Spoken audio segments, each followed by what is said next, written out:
estabilidad, adaptación y resiliencia. El caso testigo con el que trabajamos es la cuenca del río Colorado. En esta, vamos a decir, ubicándonos, se encuentra la cuenca en el centro de la República Argentina y en los Andes centrales. Y es una cuenca, como vemos, exorreica que desemboca en el Océano Atlántico. La relevancia de este tema del cambio climático tiene que ver, bueno, con el ambiente en el que estamos y cómo nos vamos adaptando y acostumbrando a estos cambios que nos van sorprendiendo y estamos yendo de atrás. El objetivo principal en este trabajo es, después de hacer, vamos a decir, un análisis de cómo se ve impactada la cuenca, principalmente en los Andes, pero a lo largo de toda la cuenca, de qué manera, o sea, la cuenca es vulnerable, es susceptible, ver cómo nos adaptamos y la resiliencia que tenemos ante estos eventos.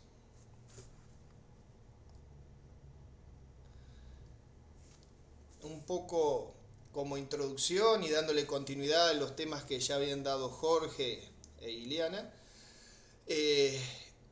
ya en el 2022 comenzamos a trabajar como equipo en esta cuestión de la cuenca del Colorado, y en el 2023 nos encontramos con un evento extraordinario que fue hacia fines de junio del 23, en donde en el lado argentino la elevación de la isoterma hizo que en invierno un evento que debería ser una precipitación sólida fue una precipitación líquida. Esa precipitación, que fue un evento extraordinario de agua en la montaña, del lado chileno generó muchos inconvenientes que se volvió a repetir después, más adelante en agosto. Y del lado argentino lo mismo, el paso internacional Pehuenche, que es el principal corredor que vincula, vamos a decir, la Pampa con Chile en forma más directa, que es un viejo anhelo de la provincia de La Pampa de lograr conseguir el desarrollo del corredor bioceánico, se vio destruido. Fue descalzado por deslaves, movimientos de suelo, por el escurrimiento de los arroyos. Realmente fue un evento catastrófico. Eso estamos hablando 2023, junio. Por primera vez en más de 60 años de que está abierto este paso, en el 2025 en invierno no se vio interrumpido el paso internacional Pehuenche.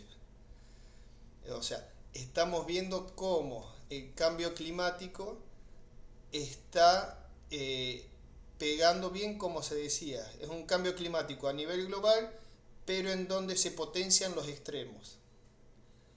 En este caso, en esta transparencia, estamos viendo algunos de los efectos que generó en la cuenca del Colorado, empezando desde el paso Pehuenche hasta la zona de 25 de mayo, pasando por la zona petrolera, donde vemos los pozos de petróleo dentro de la zona de inundación del río Colorado, y el paso Pehuenche vemos cómo está destruido y por lo cual se vio interrumpido por 6 meses, hasta que se lograron hacer las obras de remediación y de restauración. El río Colorado es un río alóctono que, como saben, significa que se alimenta en su cuenca alta, principalmente. Es un río de régimen simple, nival, principal, aunque también tiene sus aportes pluviales, pero por la curva que se da de su alimentación es simple nival. Eso es una cosa a tener en cuenta de lo que vamos a ver de que estamos hablando que la principal fuente de alimentación es la nieve, y ahora nos encontramos con que se dan estos eventos extraordinarios, pero muy caudalosos, de precipitaciones líquidas. El río Colorado, como decimos, nace en la cordillera de los Andes centrales, está formado principalmente o alimentado por dos ríos, que son la cuenca del Río Grande y el río Barrancas, como decíamos, que nacen en los Andes, y cuando se unen pasando la localidad de Barrancas, entre Barrancas hay unos pocos kilómetros, la confluencia se denomina Río Colorado, pero todo es la cuenca. La principal alimentación es en la parte de estos dos ríos, con el 70% de alimentación del caudal proveniente del Río Grande y el 30% del Barrancas. Y a lo largo de la provincia de Mendoza, Neuquén, La Pampa, Río Negro y Buenos Aires, es lo que atraviesa este río hasta desembocar en el océano.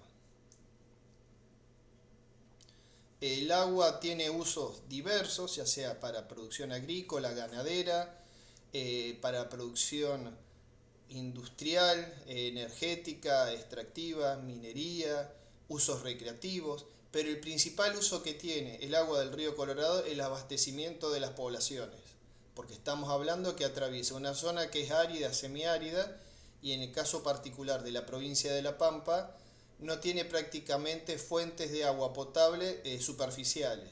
Depende de agua, las localidades de agua principalmente subterráneas, y que a ese tema le agregamos el inconveniente que en el subsuelo hay presencias de sales, de arsénicos, de flúor en niveles muy elevados, que vamos a decir la calidad de agua disponible para las localidades generalmente no es de buena calidad. Entonces, bueno, la provincia de La Pampa desarrolló un acueducto desde Pichimahuida en el río Colorado y abastece hoy en día casi el 50% de la población con agua del río Colorado. Pero como pasa eso en la provincia de La Pampa, también pasa en el sur de la provincia de Buenos Aires, en varias localidades de la provincia de Río Negro y en las pequeñas localidades que están tanto del lado de Mendoza como de Neuquén. Entonces la prioridad que tiene el Comité de Cuenca es el abastecimiento de agua para consumo humano. Después están los usos agrícola, ganadero, el industrial, el minero y el último, el recreativo. Y también se lo usa para generación de energía hidroeléctrica en el caso de Casa de Piedra. Y Salto Anderson, que hace poco también se pusieron turbinas.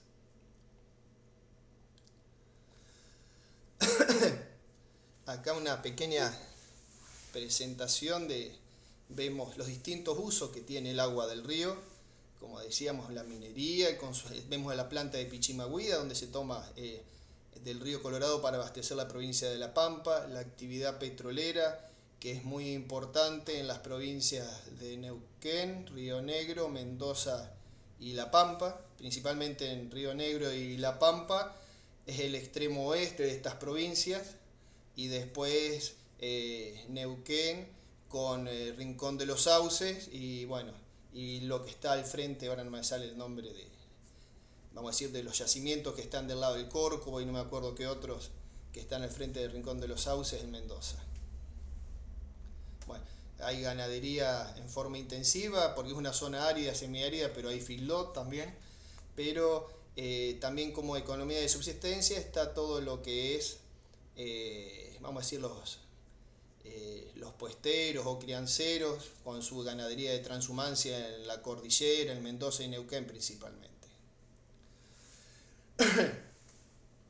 Estas cuestiones que como se puede ir viendo el impacto que está teniendo el cambio climático, lo vemos en la cordillera principalmente con los glaciares, donde se evidencia un retroceso muy marcado de estos, y con los problemas que trae consigo, que los pudimos constatar en los viajes que hemos ido al Paso Pehuenche, que hemos ido también por Pino Achado, más allá también de la revisión bibliográfica que hemos hecho y el intercambio con profesionales del lado chileno, en donde no solo tenemos el cambio climático como una cuestión de riesgo, sino también, por ejemplo, y que hoy está en una alerta amarilla, el sector argentino y chileno, la caldera del Maule, con los distintos volcanes, que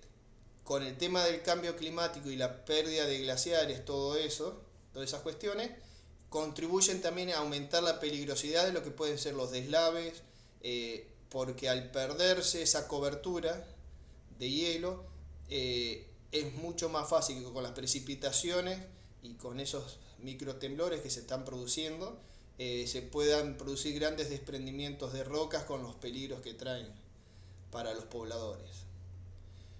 Además que estamos perdiendo una parte importante de la historia porque el análisis de los glaciares permiten reconstruir también el ambiente y cómo ha ido evolucionando.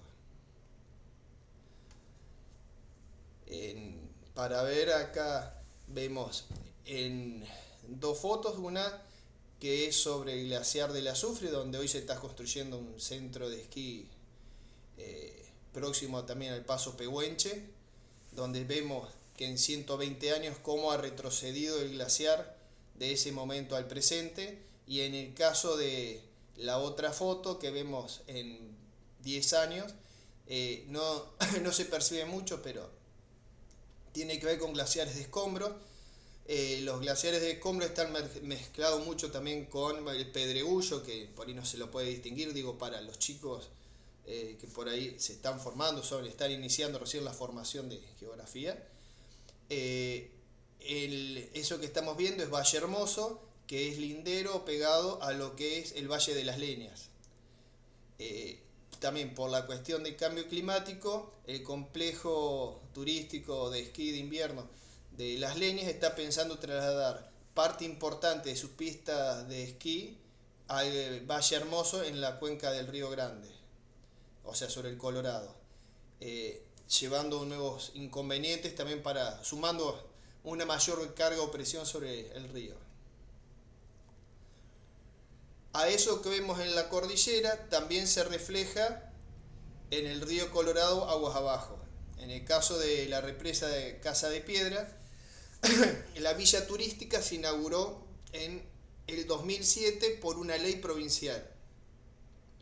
O sea, a partir de esa inauguración, la villa empezó a construirse, porque buscaba aprovechar y desarrollar ese cruce interprovincial y la presencia del lago de la villa de Casa de Piedra como un atractivo en el medio de una zona árida semiárida. Pero desde el 2010 hasta el 2023 caímos en una sequía que llevó al lago de Casa de Piedra a estar más o menos 15 metros por debajo de su nivel máximo. El lago quedó en una situación, vamos a decir, mejor dicho, más que el lago, la villa en una situación muy endeble porque su principal atractivo había desaparecido. Y es una villa turística con fines productivos, que es lo que hoy más se está desarrollando, le han puesto mayor hincapié. Pero por ese evento extraordinario, el lago de la villa de Casa de Piedra volvió a llenarse. Esta es la regulación, la principal regulación que tiene el río Colorado a lo largo de toda su cuenca. O sea, podríamos decir que es un río libre hasta Casa de Piedra, y aguas abajo de Casa de Piedra es un río regulado, un río controlado y que administra sus recursos.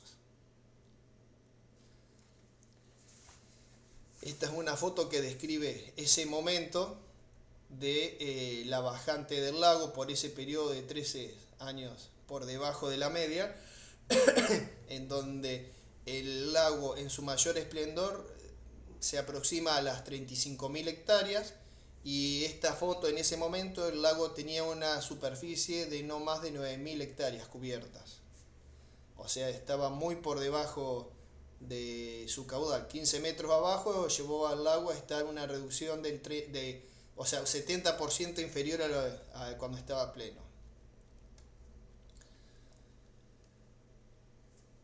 Completando esta descripción para ver lo que son las vulnerabilidades, lo que es la adaptación y la resiliencia, ese evento extraordinario del 2023 lo estamos viendo acá en la curva en amarillo, en donde el caudal del río, como vemos, dije, es un río de régimen simple nival. Significa que primavera, verano, es que ocurre la fusión de la nieve, y ahí es donde se da la crecida del caudal. En pleno invierno tuvimos el pico de crecida, que no se da hace años, se dio en invierno, en un evento extraordinario, y a los pocos meses hubo un segundo evento similar, para ver estos cambios que cada vez son más abruptos. O sea, cambio climático significa que los extremos tienen más energía. Entonces, las sequías son más marcadas, más salvajes, las precipitaciones son muy intensas, los vientos, cuando hay, se generan eventos también extraordinarios, como pasa en las mareas, y llevan, bueno, a situaciones muy complejas a la población y a los recursos naturales, a la biodiversidad, en donde tenemos que ir adaptándonos. Bueno, entrando específicamente a la parte, bueno, que me incumbe, vamos a hablar, por eso, de estos tres conceptos: vulnerabilidad, adaptación y resiliencia, teniendo en cuenta la cuenca del Colorado. Con respecto a la vulnerabilidad o susceptibilidad, tiene que ver, hablando, vamos a decir, en criollo, tiene que ver con lo sensibles que somos ante los cambios, los expuestos que estamos. El tema de la adaptación tiene que ver de qué manera, en base a estos eventos que estamos padeciendo, vamos tomando herramientas para predecir, para mejorar, para tratar de que, si nos podemos aprovechar de esos cambios porque sirve para mejor, también, porque no todos los cambios son negativos, pero los cambios son cambios. Y entonces, ¿qué significa? Hay que adaptarse. Pueden ser para mejor o para peor los efectos del cambio climático, pero hay que adaptarse y hay que generar cierto grado de predecibilidad. Los modelos que teníamos llevaron a quedar caducos. Ejemplo, en la cuestión agronómica generalmente hablábamos de años buenos y años malos, teniendo en cuenta la precipitación que caían en un año. Ahora ya no te sirve más tener el total de lo que llueve en un año, porque en un mismo año podés tener un año en sequía todo el año y tuviste un par de eventos que se llovió todo. Entonces, no solo que tuviste sequía, sino que tuviste inundaciones, pero con un escurrimiento enorme que generó un montón de perjuicios. Entonces, si vos leías el total de precipitación, decías abajo, año bueno. Pero si no ves cómo se generó los eventos de precipitación, cómo se distribuyeron en el tiempo y con qué intensidad, no podés decir si es bueno o no es bueno. Por estos cambios que nos van sorprendiendo. Y la resiliencia es nuestra capacidad a adaptarnos, a aceptar estos nuevos cambios y a superarnos. Es un proceso de superación ante la adversidad. Que pueden ser, la resiliencia tiene que ver también con la capacidad que puede tener una comunidad, una producción o hasta los propios individuos. Bueno, al hablar de susceptibilidad o vulnerabilidades, generalmente los más expuestos y los más susceptibles son las actividades rurales y los indígenas, los productores rurales y los indígenas o aborígenes. ¿Por qué? Son los que tienen más arraigo a la tierra, son los que tienen menos recursos para cambiar por su cuenta, y son los que más hay que proteger muchas veces, porque son los que te permiten tener presencia en el territorio. La biodiversidad, como hablábamos, los ecosistemas frágiles, la agricultura, la ganadería, que todos estos recursos tienen una gran dependencia, vamos a decir, no tienen alternativa, sino dependen del suelo, del agua, del sol, de de las disponibilidades que hay presentes. En las fotos podemos ver justo lo que les decía, el tema de la ganadería de transhumancia, principalmente los productores chiveros. Vemos la actividad petrolera que también es muy vulnerable a estos eventos porque están principalmente muy próximos al cauce del río. En algunos casos los pozos están dentro de la zona de inundación del río, de crecida, y los ductos, más allá de que antes iban por superficie y ahora van enterrados, es un suelo muy frágil, donde se producen estas corrientes muy intensas, generan cárcavas o zanjones, o sea, por lo fácil que son de erosionar estos suelos, y esos ductos de petróleo quedan al aire, quedan colgando, y por esos mismos zanjas o cárcavas ruedan grandes rocas que pueden romperlos y generar derrames también que van al río.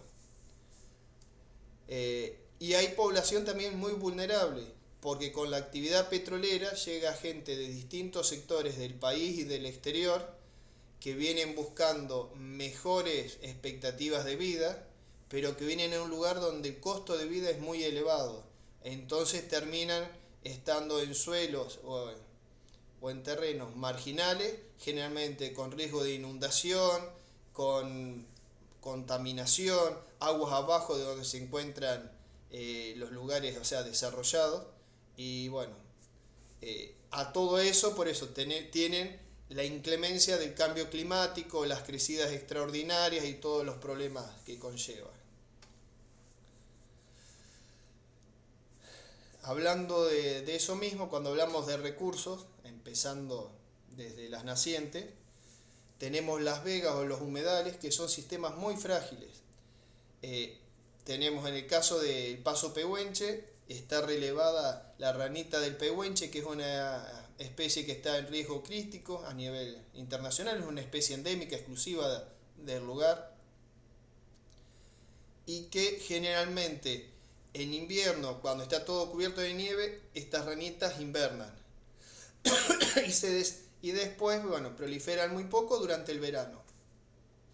A todo eso se sumó el cambio climático, los problemas que hay como decíamos, con las temperaturas, con la presencia de agua.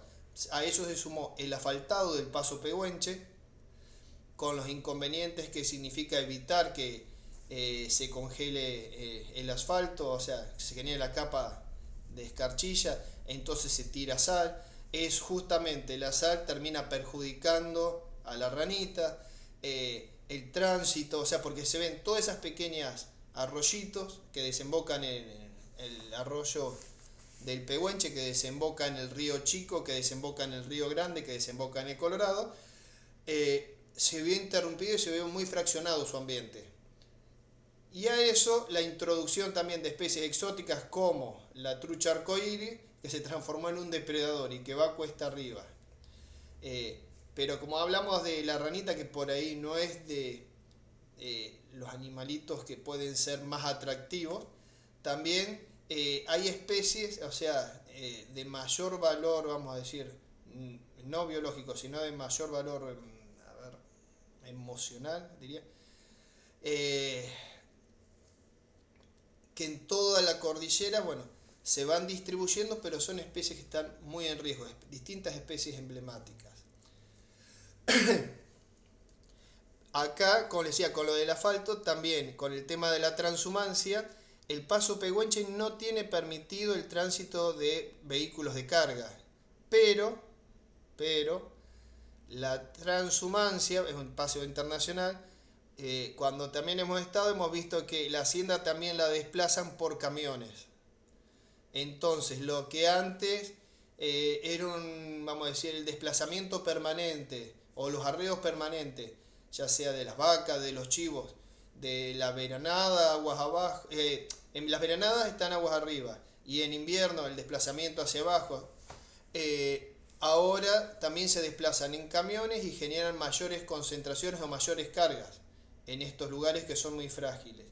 Y pudimos ver también cómo se está sufriendo en estos humedales o en estas vegas lo que es el sobrepastoreo, el pisoteo, y que termina dejando el suelo desnudo y frágil y bueno, exponiéndolo a la erosión también. Este es el efecto también, viendo la vulnerabilidad en lo que es el inicio del, vamos a decir, del río Colorado y un poquito aguas arriba. Es en la transición, agua abajo y aguas arriba. Podemos ver cómo en una zona que es árida, semiárida, como decimos, el río es alóctono, la fuente de alimentación es la fusión de la nieve, eventos extraordinarios han arrasado, o sea, con precipitaciones instantáneas muy fuertes, han arrasado, bueno, estas ciudades, generando inconvenientes, y hasta como vemos ahí, un camión de YPF, bueno, está atravesando un lodazal, un deslave, o sea, muy importante. Y eso es cada vez más frecuente, esta situación que se está viviendo. Más al este del río Colorado, ya podríamos decir la cuenca media y cuenca baja, estamos viendo acá imágenes de lo que es La Pampa, Río Negro y Buenos Aires, en donde también en el mismo año se han producido muertes por sequía, pérdidas de cultivos por sequía, y el cultivo también estamos viendo en las fotos, hay los médanos vivos tapando los alambrados, pero abajo vemos foto de un tractor que está enterrado por una precipitación muy importante, así como la camioneta que se está viendo, o esa casa que está enterrada, media casa está enterrada, en una zona que estamos hablando de llanura, en una zona plana, donde no hay montaña, sino que es muy, muy parejo, o sea, que escurre hacia el río. Y lo que pasó fue que después de venir de sequía se generó la tormenta que pegó con gran intensidad en Bahía Blanca, con Eliana lo padeció en carne propia. En esta zona también, que fue donde empezó esa manga a fluir, estaba todo tan seco que el escurrimiento tan intenso por esa precipitación llevó toda esa arena y terminó tapando alambrados, casas, o sea, para ver cómo los efectos que se están produciendo y de los cuales hay que aprender y estar preparado muy rápido, porque esta situación es cambiante y se reitera cada vez más frecuente estos eventos. Antes eran extraordinarios, que pasaban cada 50, cada 100 años en la recurrencia, y en el presente vemos que pasaron a ser casi cotidianos o anuales.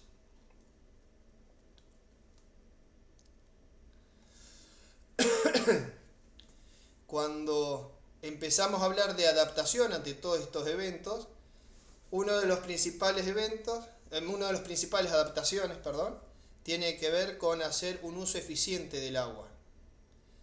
En el caso, bueno, a lo largo de la cuenca hay distintos organismos, como dijimos, hay 5 provincias, hay un comité interjurisdiccional del río Colorado que está integrado por las 5 provincias y el gobierno nacional, y después cada provincia tiene sus organismos técnicos. En el caso de La Pampa, a través de las áreas locales, más el INTA, que es el Organismo Nacional de Tecnología Agropecuaria, están desarrollando un sistema para hacer más eficiente el riego. Porque acostumbrándonos a que haya posiblemente cada vez más frecuentes sequías prolongadas, disminuyendo el caudal del río, para lo cual se está haciendo un nuevo estudio para evaluar los caudales, porque los últimos estudios son de 50 años atrás, 60 años atrás, donde se habían hecho todo el estudio de la cuenca.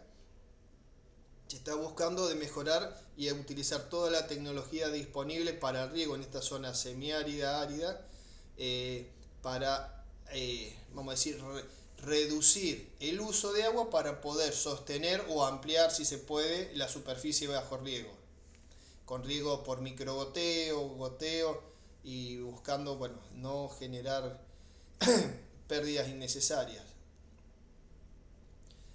Como eso, bueno, está también el trabajo, como hablamos, de los humedales, que están haciendo distintos organismos públicos y universidades como el Paso Pehuenche, para preservar por un lado lo que es la ranita del Pehuenche, pero lo que están haciendo son actividades con la comunidad, con los organismos, para conocer, poner en valor y preservar el ambiente, porque las vegas, los humedales de alta montaña son muy importantes en la regulación de los ríos, son esponjas.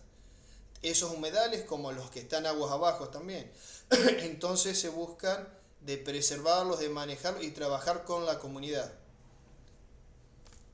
Como también en la provincia se está trabajando desde la Secretaría de Ambiente con los distintos órganos, también en el plan de contingencia, de adaptación. Con esto mismo de la adaptación, como hablábamos, y el ejemplo de la transhumancia, los puntos en rojo, que por ahí después les voy a pasar la presentación para que la tengan disponible.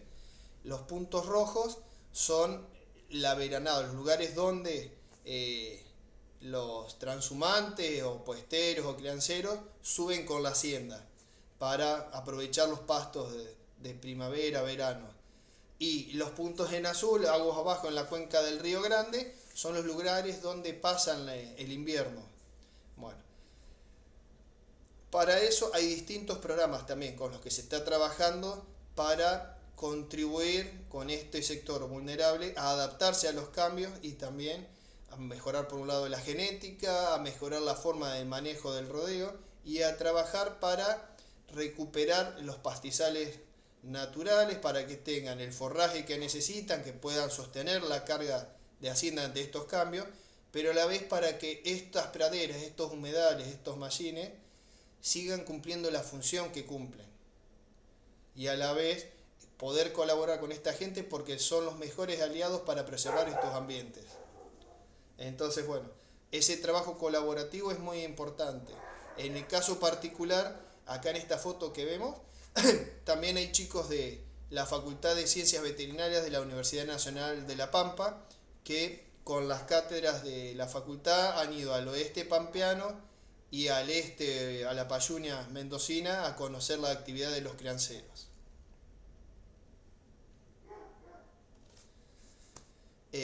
Siguiendo con las políticas de adaptación, también tiene que ver con la planificación del territorio a nivel local, a nivel regional, a nivel nacional, el trabajo en lo que es la gobernanza, el fortalecimiento de las capacidades comunitarias, o sea, de que la gente sepa cómo prepararse o estar en conocimiento de cómo debe proceder, cómo debe trabajar, cómo puede producir sin verse perjudicado o aprovechar esos cambios, como digo, también en beneficio de lo que está desarrollando o adaptarse a los cambios de lo que debe hacer.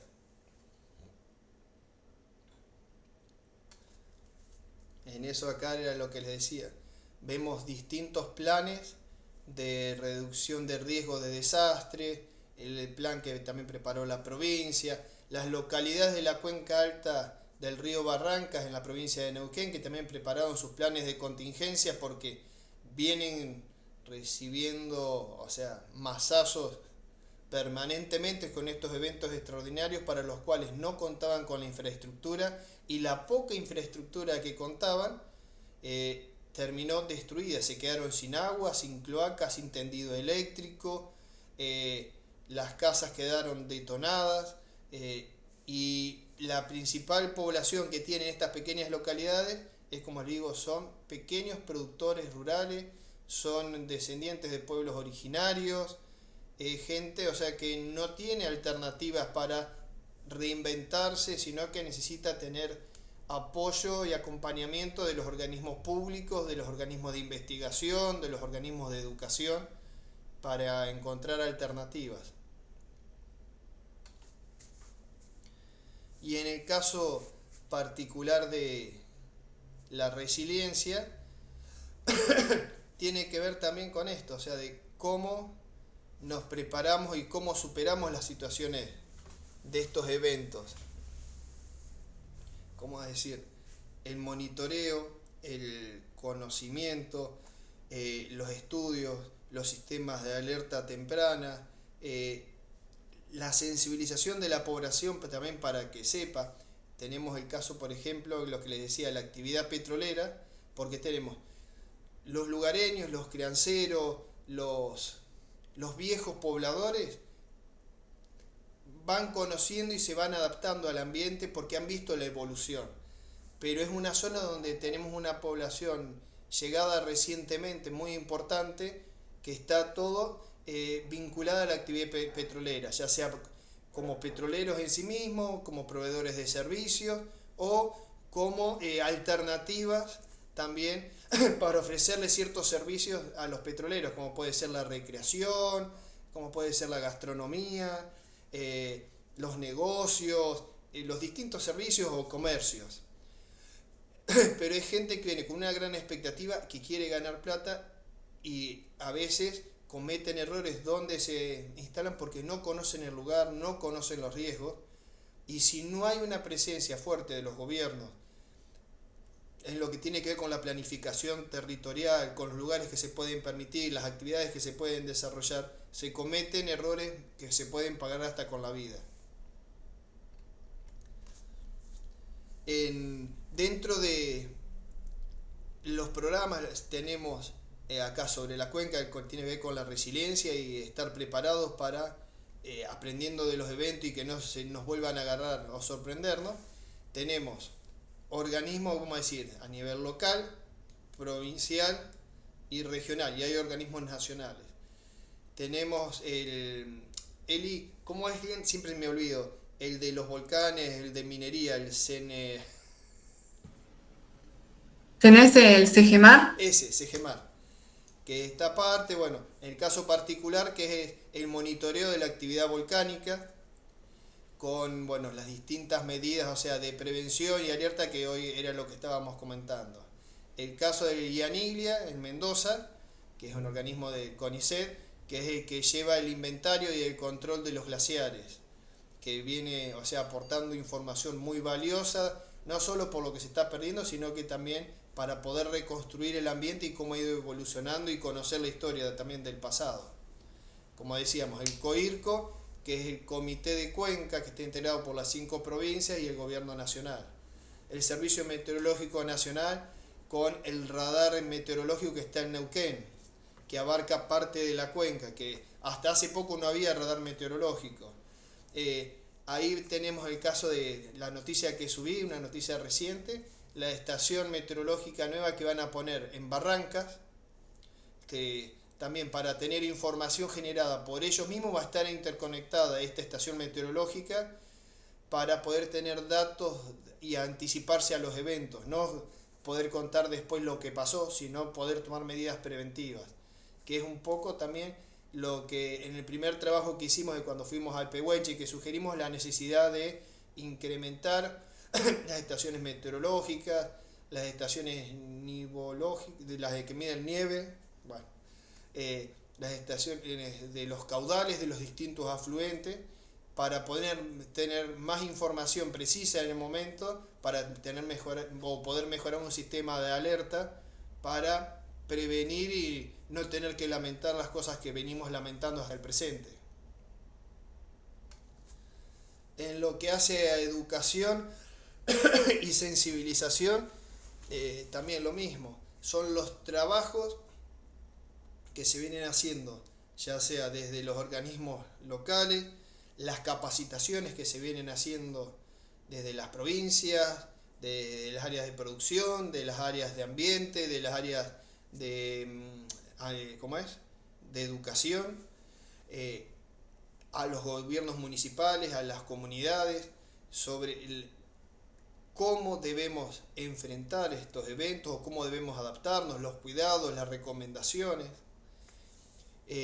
Buscar, bueno, a través del trabajo colaborativo y de integración también, integrarnos, que es lo que estamos haciendo con este programa de internacionalización, de trabajar con otras universidades, con otros organismos públicos de otros países para poder compartir información, integrar los datos que tiene uno y que tiene otro. En el caso, para nosotros ha sido muy valioso trabajar con las universidades de Chile, conocer las experiencias de ellos, porque también a nosotros nos permitió, vamos a decir, dar pasos más acelerados, porque siempre poder acceder a información y a experiencia de otro, lo que te permite es no cometer dos veces los mismos errores.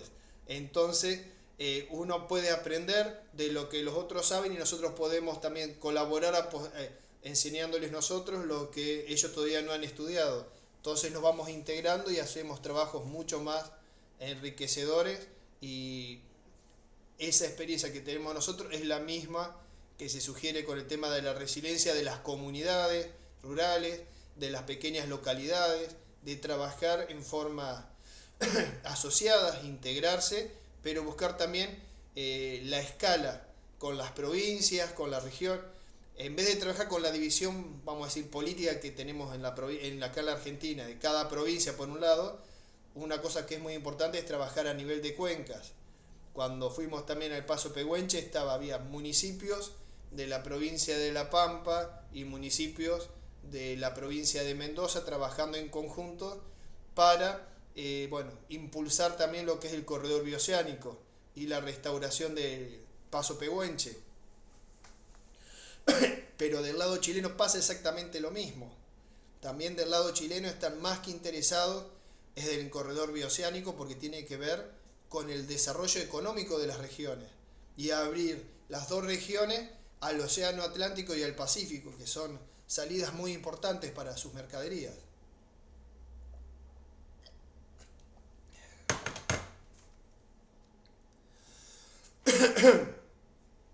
El trabajo, por eso, de la resiliencia, como decimos, es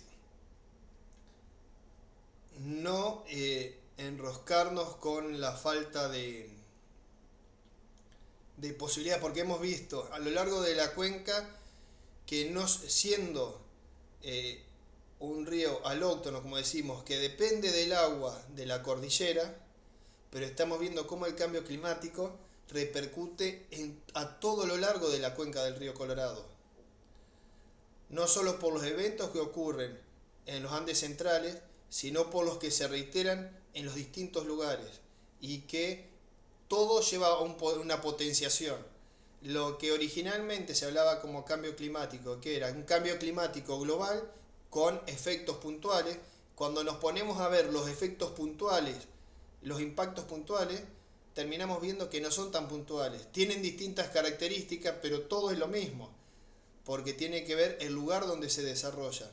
O sea, ya tenemos, los efectos son en escala global. Vimos las sequías, las inundaciones, los eventos de la intensidad que tienen las precipitaciones, que en invierno te llueva en vez de que te nieve, y que el crecimiento del río sea más grande que en verano, que es cuando se funde la nieve, que el mismo año que tenés sequía tenés mortandad de animales por sequía, después tenés un lodazal que te tapa las casas, todo por la lluvia intensa, que en el caso de Bahía Blanca se llevó vidas humanas, y todavía pasado 6 meses, llevan recién 5 o 6 meses, siguen con inconvenientes. De casualidad que hoy la tenemos conectada a Eliana, porque no tiene, siendo una ciudad más importante que la provincia de La Pampa en habitantes, tiene esos problemas, porque sigue golpeada y le va a llevar mucho tiempo, y venía golpeada por un montón de eventos anteriores también. No se levantaba de uno y caía cada vez más abajo. Bueno, todas esas cuestiones son las que buscamos ir trabajando, ir integrando, y en esto, el caso particular de este tercer módulo que tomamos en la cuenca del Colorado, que es un poco nuestra área de trabajo, ahí del equipo. Ahí hay un poco unas reflexiones también sobre cómo debemos encarar estos temas. Como decimos, no es que es para abandonar e irse, sino es para trabajar seriamente, comprometerse, porque también el cambio puede generar oportunidades, pero estas oportunidades no se resuelven con una política, sino, como dice bien, es con un ecosistema de actores. Se tiene que trabajar interrelacionadamente las distintos actores de la comunidad, las distintas comunidades, relacionarse, buscar apoyo nacional, apoyo regional, apoyo internacional, actividades públicas, o sea, organismos públicos y privados, académicos, es relacionarse y es adaptarse, porque a donde vayamos el cambio climático llegó y hay que adaptarse y hay que, bueno, desarrollarse y, bueno, y apostar, vamos a decir, a la investigación, al conocimiento, como en mi opinión es la mejor alternativa que tenemos para progresar, como siempre. Así que muchas gracias. No sé si tienen preguntas, si algunas consultas. Acá estoy a disposición Jorge, Eliana, no sé si Sí, quieren decir algo. y justamente ahora vamos a dar la palabra a Eliana, que bueno, es quien precedió en el módulo 2 y quien, bueno, como bien dijiste, Leandro, tiene un testimonio de vida. Y repito esto porque es importante que más allá de que trabajamos conceptos rectores y los aplicamos a contextos, en el módulo 2 se hizo todo un razonamiento de la reconceptualización, ¿no es cierto?, de todo esto que hemos venido hablando del riesgo, del desastre, de la gestión del riesgo, de los escenarios, de la escenificación, ¿no es cierto? Conceptos que se actualizan, conceptos que aparecen y amplían la visión en contextos que son cambiantes y complejos y que no involucran solamente los marcos naturales o el medio biofísico, la naturaleza en sí, sino también ambientes atravesados por cuestiones de índole planetaria, como es el cambio climático, pero también transgresiones humanas que tienen, por un lado, una cuestión preliminar, que es la planificación que se hizo sobre lugares, sin dejar de lado los escenarios, los márgenes de riesgo, y por otro lado, cuestiones que se van sucediendo en el presente o que estamos mirando justamente el futuro, en esto que decía Leandro, de que, bueno, una relocalización de una pista de esquí como es La Leña, una de las más importantes y emblemáticas de Argentina, o la construcción de algún dique porque el agua está contaminada o escasea, que es otra variable, inversiones de índole minera, ¿sí? Construcciones que están ligadas a todo lo que es la arquitectura del complejo petrolero, bueno, y podemos citar muchos más ejemplos, ¿sí? Y eso nos interpela, ¿no es cierto?, a cómo hacemos el diagnóstico, qué procedimientos, cuáles son las fuentes, cómo lo enseñamos en nuestras aulas, en nuestros cursos, cómo lo investigamos, ¿sí?, año a año para poder estar a la par de ese estado presente que este curso pone en alto, y de qué manera las experiencias que uno de ese estado presente en el territorio, en el contacto virtual o presencial con los actores locales que las sufren y quienes las estudian y quienes tienen también limitaciones para llegar a las decisiones de gobernanza, ¿sí? Bueno, sobre todo ello, obviamente, pensar que este correlato de sesiones ha tenido que ver con eso. Bueno, en el caso Bahía Blanca es un caso testigo que ahora Eliana por ahí nos puede enriquecer, en el cual había estudios, que fueron algunos obviamente quedando desactualizados porque se plantearon para un año y después eso sirve más algunas actualizaciones que tienen muchísimo que ver con esto que estamos afrontando. Es un desafío, porque si yo hiciera PowerPoint, diera clases, conferencias, todo sobre lo que está escrito algunos años, sobre fuentes secundarias solamente y fuentes oficiales, sería más rápido, no tendría porque lo dijo otro y yo estoy tratando de enseñarlo. La idea es de la experiencia, de que uno interviene, interactúa, está en ese estado presente con las personas y con los resultados. Leandro no lo dijo, pero resultados de laboratorio que hemos hecho.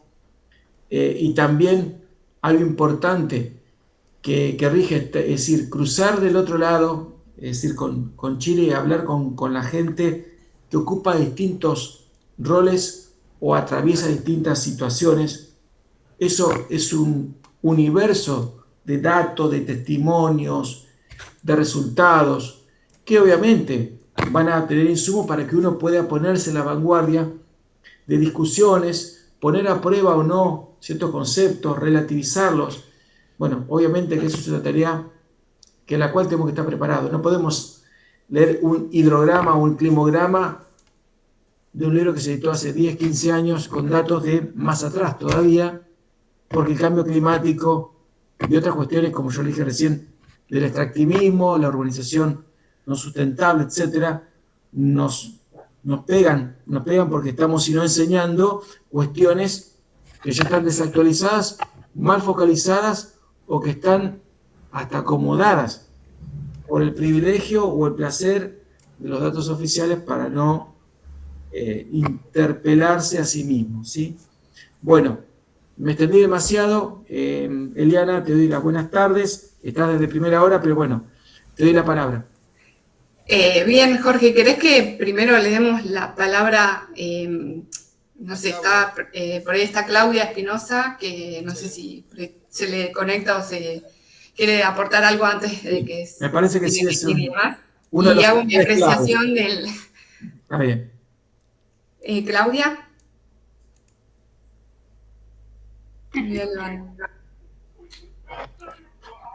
Hola, ¿me ve? Sí, Hola. Sí, Claudia. Hola. Sí, es que estaba desconectando uno de los audífonos porque me estaba conectando en el celular porque tengo que salir y me iba a ir con el celular. Pero quería hacer una pregunta muy puntual. Lo que pasa es que me llamó mucho la atención cuando habló de dentro de las formas o de las estrategias que hay que adoptar, dijo conservación de glaciares y ecosistemas. Entonces, uno dice, ¿cómo se puede conservar un glaciar? O sea, los ecosistemas uno como que puede tener como una idea de cómo se pueden conservar, pero los glaciares, ¿cómo podemos hacerlo? ¿Solamente monitorearlo o hablar de cómo van retrocediendo? ¿Solamente eso? A lo que me refería de los glaciares en particular, también por el tema de conservar, tiene que ver con las actividades productivas que se quieren desarrollar en la zona de los glaciares. Por un lado, el trabajo que se vino haciendo también por la situación que se estaba sufriendo en la cordillera con la actividad minera, que se realizó el relevamiento, el censo de los glaciares que había en la cordillera de los Andes. Y por otro, bueno, justamente este tema, bueno, que tiene que ver con las nacientes, pero que los caminos mineros, es como que hay el lugar de donde va a decir más productivo para la actividad minera choca justo con el lugar en el que se encuentra. Y ahí viene las políticas que hay que tener también para poder conservar esos lugares, que a veces simplemente es para ir directo, destruyen un glaciar en vez de hacer un rodeo para poder preservarlo, o sea, ver de qué manera hacer el manejo lo más conservacionista posible, porque mucho de la pérdida de los glaciares también se debió no solo al tema del cambio climático en sí, sino también a la aceleración que generó el hombre con sus actividades. Entonces, bueno, es el apoyo y la integración del conocimiento y del trabajo en ese sentido. No sé si te aclara un poco. Ya, sí, lo que pasa es que igual a mí me llama mucho la atención esto de la investigación del proceso de los glaciares como para hablar un poquito del cambio climático. Pues todos sabemos que el cambio climático implica eventos extremos de derretimiento de glaciares por aumentos de temperatura. Entonces, como hacer como el monitoreo, yo sé que nos ayuda a saber cómo vamos en el proceso, en los periodos, pero también cuando uno habla de riesgos, a lo mejor como el riesgo para la sociedad y la vulnerabilidad para la sociedad, como que esta investigación a mí me parece un poquito más, claro, cuando uno habla de hacer el monitoreo es como solamente saber, son datos por datos, como hacer el diagnóstico. Y eso es que cuando, como tú lo dices, preocuparnos por el ecosistema, los humedales, lo que se está haciendo, eso es como más, y eso sí son estrategias a tomar, no como lo otro, que es como parte del diagnóstico, por eso a mí me llama la atención. Muy clarito.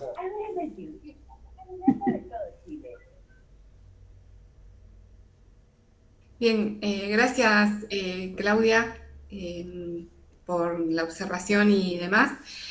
Bueno, yo nada más quería, bueno, un poco aportar, bueno, varias cosas que tenía en mente las comentó Jorge, de lo que habíamos estado hablando en el módulo 2 y demás acerca del riesgo, que una de las cuestiones también que tienen que ver con el riesgo, ¿sí?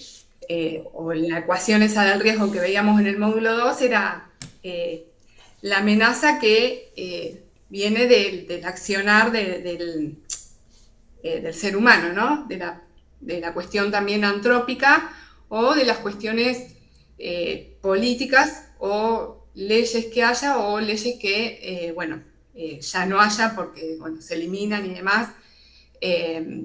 Como esto que mencionaba un poco Leandro acerca de, bueno, de la ley de glaciares o las transgresiones que se pueden llevar a cabo vinculados al avance del extractivismo en sectores andinos, ¿no?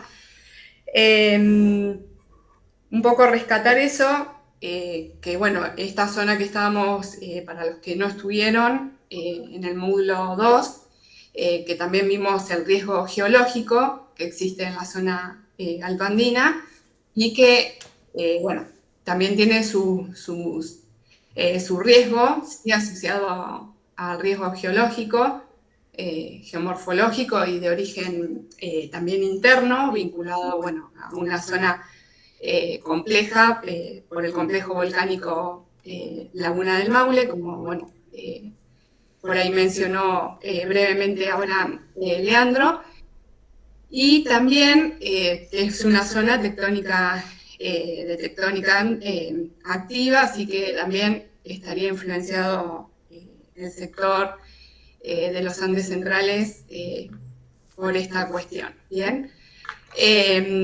Entonces, bueno, ahí viene un poco, también quiero rescatar un poco del tema de la acción, ¿sí?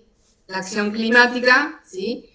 Que nosotros tenemos que tener en cuenta como acción climática esto que mencionaba también Leandro acerca de la educación y sensibilización, que sería lo más importante, y lo que, bueno, por ahí los estudiantes de grado que estén presentes tienen que tomar mucha conciencia al respecto para poder después un poco tomar medidas, ¿sí?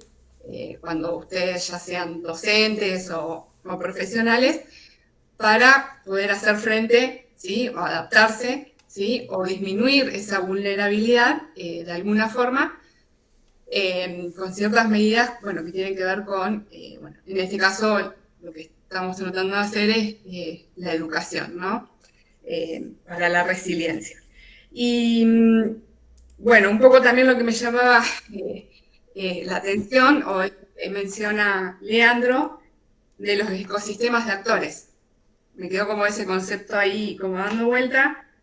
Que esto lo pienso un poco, y él decía no solo desde la política, aunque sí desde la política, yo viéndolo un poco también desde la situación que tuve que vivir acá en la ciudad de Bahía Blanca, y con las entrevistas que habíamos hecho en su momento en Talca, cuando estuvimos allí, con la gente que se había inundado, barrio que se había inundado, a orillas El Río Claro. a orillas del Río Claro, ¿bien? Y ahí me llamó un poco la atención esto, que también como que lo mismo que me sucedió a mí o a varias personas, en realidad no soy la única, acerca de después las ayudas, ¿sí?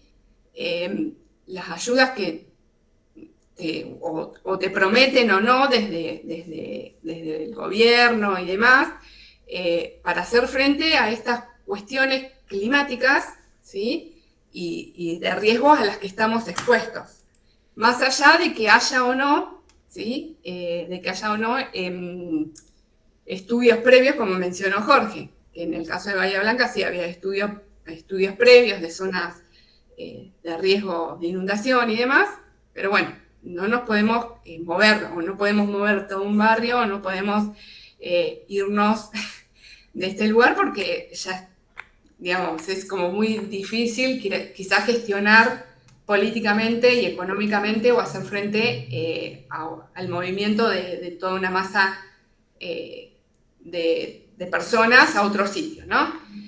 Entonces, bueno, por ahí me quedó esto dando vuelta un poco de las estrategias que hay después, para el después de una catástrofe, de un desastre, ¿bien?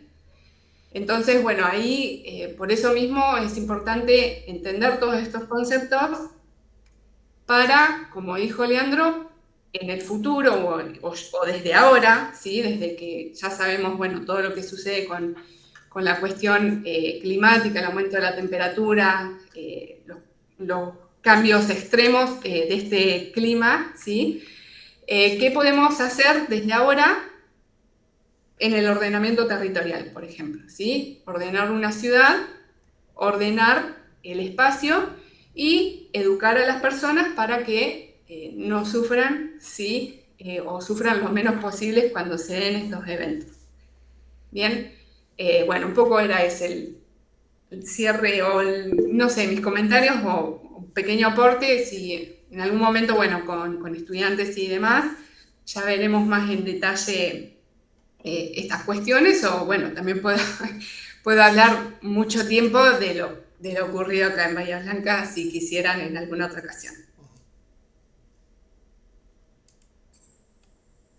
Bueno, ¿alguien más quiere hacer una pregunta? Yo, bueno, un poco a modo de corolario y un poco poniendo siempre en continuidad lo que hemos trabajado. Porque la geografía es una ciencia que trabaja en coordinación y dialoga con otros campos del saber en una mirada que es muy interdisciplinaria.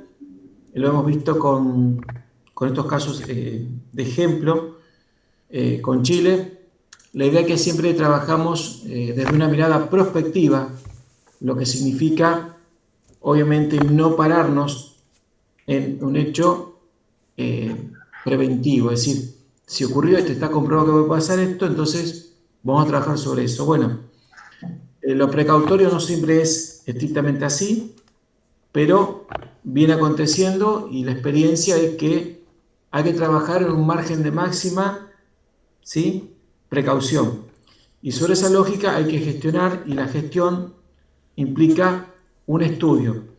El problema, volviendo al caso de los glaciares, por ejemplo, Argentina desde 2010 tiene una ley tardía que implica un inventario de glaciares y preglaciares. Bueno, no se ha terminado, y a partir de todos esos pasos de índole burocrático y que preceden la cuestión presupuestaria también, eso hace que no se priorice, no haya recursos, y por consiguiente tengamos que a nivel comunidad, y que eso es lo que se ha tratado de hacer también el trabajo de extensión, es que el saber ambiental de estos escenarios, no solamente de lo presente y lo pasado, esté en conocimiento, porque hasta que llegan los planes de acción, las obras, ¿sí? La preparación del personal que integra estos comités de emergencia, ¿sí? Que en el caso de Chile funciona muy bien lo que es la emergencia y la respuesta,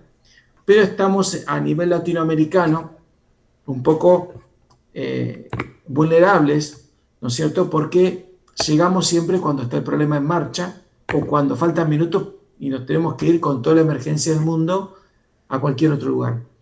Esa es la deuda que tenemos, y si, como decía Leandro, las actividades extractivas y otras, pues no solamente son las extractivas, de antemano sí tienen un dinero importante que hasta desde lo económico se pierde, y si ahí hablamos de lo sustentable más que lo ambiental, habría que ver eso y escuchar más a todo este conjunto de voces que desde la ciencia o desde el territorio pueden expresar esto. Por eso es que este curso un poco pone en la trastienda datos que no son oficiales, estudios que tienen una envergadura, un alcance regional muchas veces, y medios de comunicación que a veces tardan o están limitados de comunicar más que tantos minutos de radio, minutos de televisión, de esto, lo otro, y lamentablemente estamos en un mundo comunicacional donde lo mucho, ¿sí? Camufla lo importante que debe ser central y prioritario. Bueno, esa es mi reflexión para terminar, pero obviamente que abro también alguna otra pregunta final en la que puedan participar quienes tienen interés, obviamente que vamos a pensar esto en otros países, en los próximos encuentros. Venimos hablando bastante de Colombia, el caso de México, Paraguay,